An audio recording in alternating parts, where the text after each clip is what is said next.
teach you how to think correctly. The largest gap between successful and unsuccessful people in life is the thinking gap. I'm not talking about being smart.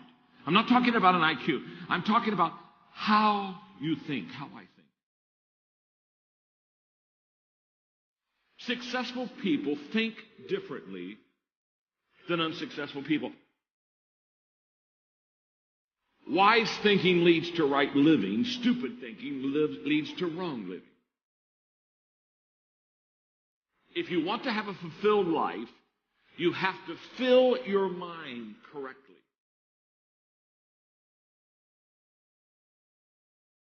Right now, you need to focus on today. And what I realized, so many leaders don't understand, is that truly today matters. And we overestimate what we could do tomorrow. We over-exaggerate what we did yesterday, but we underestimate what we can do right now. The only time you have, the only time I have, is now. So the question for all of us is, what am I doing with now?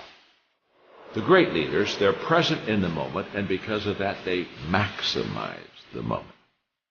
So if you're tempted to take that faraway glance, well, glance. But get right back to the present moment.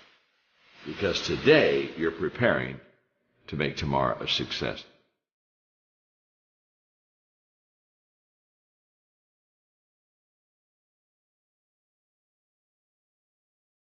Well, we all want to be motivated, and yet so many times we fail to find the secret of motivation, and so let me give it to you quickly.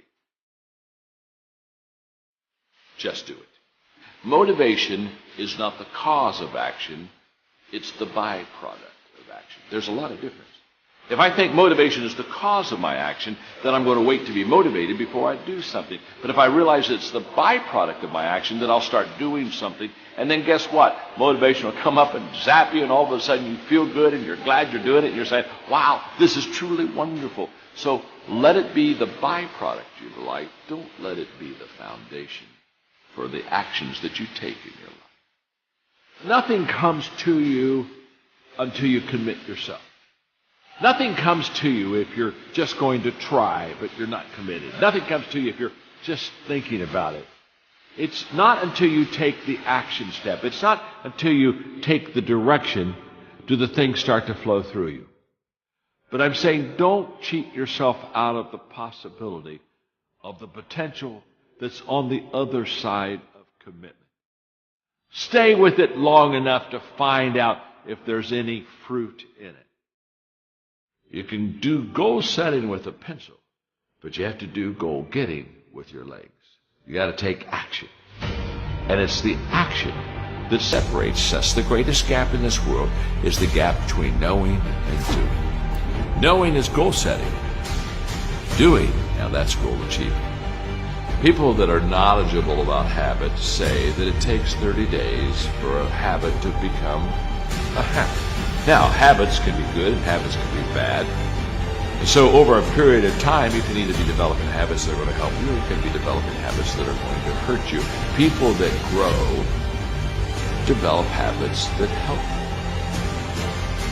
you. The great value of a good habit is you don't have to think about it. That's why it's a habit. In other words, once you begin to, over days and times and periods, begin to practice something that's good, after a while, it becomes automatic to you. It becomes who you are. In fact, I always tell people, practice a good habit long enough to make it yours. And once it's yours, now it's automatic. Every day, you'll do what you should do. Often I have the expression that everything worthwhile is uphill. That's a fact. You've never heard someone talk about accidental achievements. You've never heard someone that got to the top of the mountain and somebody asked them, how did you get there? Kind of look confused and say, I have no idea. They know how they got there. The reason they know how they got there is because they had to walk all the way up the mountain. Nobody lifted them. There were no shortcuts. There's not an elevator. There's not an escalator. It's all effort that gets you to the top of the mountain. What I want you to understand is that inspiration does a lot better when it's coupled with perspiration. There are a whole lot of people, they want to be inspired in great things, but they don't want to do the hard work. to achieve those great things. It's not either or, it's both and.